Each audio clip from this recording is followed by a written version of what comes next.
I'm Laura Vitale, and on this episode of Laura in the Kitchen, I'm going to show you how to make homemade cheese danishes. They're so good, and they're very easy to make, very few ingredients. Most of them you probably already have in your fridge. I love them. Like I said, they're easy. They're so good. I mean, who doesn't love a good cheese Danish? And today, they're not going to come out of any box, any bag that you tear open. You eat just like a stale one. They're going to be nice and warm and fresh and puffy and delicious. Okay, let me show you what you're going to need so we can get started. 1 sheet of frozen puff pastry, thawed, cream cheese, sour cream, egg yolk, lemon zest, sugar, a little bit of egg wash, and some vanilla extract. Like I said, this is very easy to make, and wait till you see how good they are. It's unbelievable. Okay, first thing to do, we're going to make our filling. We need 4 ounces of plain cream cheese, and it's important that your ingredients are at room temperature. Well, except for the puff pastry. You kind of want to have that thawed in the fridge because otherwise it becomes really difficult to work with. Now we're going to need some sour cream, about a tablespoon of sour cream. Now I like to put sour cream in it just because it gives a little bit more of a tang, and I love that. We need an egg yolk to bind it. We need some lemon zest. Now the lemon zest is key here because without the lemon zest, you're not going to get that delicious cheese Danish. The lemon zest is very important. It really just kind of cuts the heaviness of it. Then we're going to need 3 tablespoons of sugar. We're going to need a little bit of vanilla, about a half a teaspoon if I can get it open. Half a teaspoon of vanilla. And the egg wash over there is just an egg with a little bit of water that I beat together so that I can brush it on top of my pastries, and also it's going to act like glue. Okay, you want to just mix this together. I'm going to switch to a whisk and just mix until they're combined. Now that's perfect. You just want to mix it. You don't want to over mix it because you don't want to like whip it. Okay, we have that done. Now this is going to make 4, which are going to be really good for as soon as they come out of the oven. I love to dig into one like 5 minutes later. And then I'm going to have 2 breakfast tomorrow morning to dip into some coffee. All right, this is a puff pastry. I've let this thaw out in the fridge. Now, if you want to, and I don't know why you would want to, you can make your own puff pastry. Speaking from experience, it's very tedious. It takes a long time, and you kind of have to, it's like a layer. It's a layer between pastry and butter. It's very tedious, so I buy it at the supermarket. It's in my freezer section, and it's like $3 for 2 sheets of them. And in this case, we're going to use 1, but you can always just double up the ingredients and just make 8 of them if you have guests coming over. Now, we're going to flour our board just a bit because I want to roll it out until it's about like 10 by 10. And I want to make sure to flour my rolling pin. Here we go.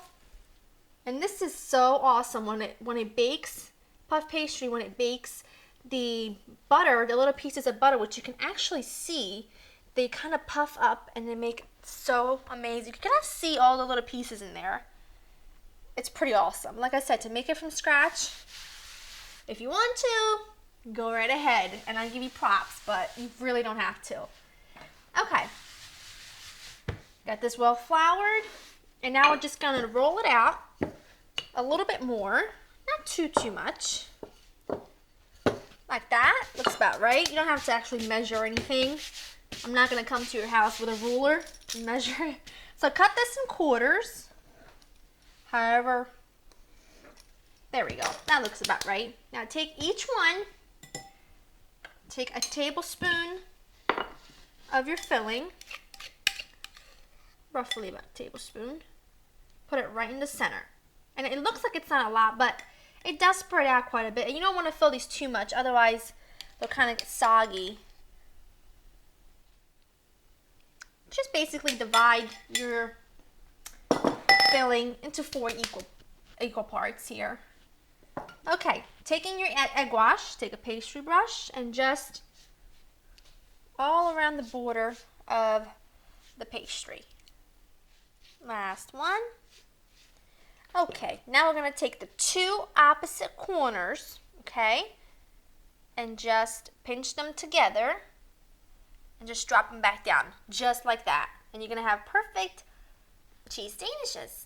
Pinch together. Make sure you do, otherwise it'll kind of fall apart. And it really doesn't matter. Okey-doke. One more. Okay, now we're going to transfer these onto a baking sheet lined with parchment paper. Like so. And these are going to go into the fridge for about 30 minutes. They do need to firm up. The filling needs to firm up. The pastry needs to be nice and cold, cold, cold before it goes into the oven so it puffs up really nicely. So into the fridge for about 30 minutes, and then when I see you next, we'll be ready to bake them. Now guys, I had these in the fridge for 30 minutes, and meanwhile you want to preheat your oven to 400 because now we're going to bake them. Now remember that egg wash we had left over? I'm just going to brush the top of them because I want them to be really nice and shiny and glossy so that when they bake, they get nice and golden and they puff up and they're absolutely delicious. Just like so. Okie doke. And these are ready to hit the oven. 400 degrees, 20 to 25 minutes, so lightly golden brown and nice and puffy. And then we're going to try them out. You bet we're going to try them out. Now guys, these baked for about 25 minutes, and as you can see, they're nicely golden and puffed up. They look amazing and smell even better. Now let these cool for about 5 minutes. You don't need to let them cool too much. Now I'm just going to put these on a plate. Oh, they look beautiful. Give them a nice sprinkling of confectioner sugar. Just like that. Tell me you're going to get that out of any box. I think not. Now, you and I did them together, and we both saw how incredibly easy they were to make and very few ingredients. And when you taste them, you will never, ever buy another boxed up cheese Danish when you can make them yourself just that easily. And look at that. You can hear the crunch. They're still warm. You can see how incredible they are on the inside, that filling. Oh my gosh.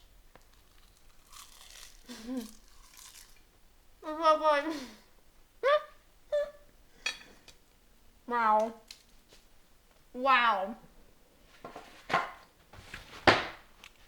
Oh my goodness. That is like price worthy. It's so incredible. To get this recipe and other recipes, check out my website, www.learningkitchen.com. I'll see you next time. Bye-bye.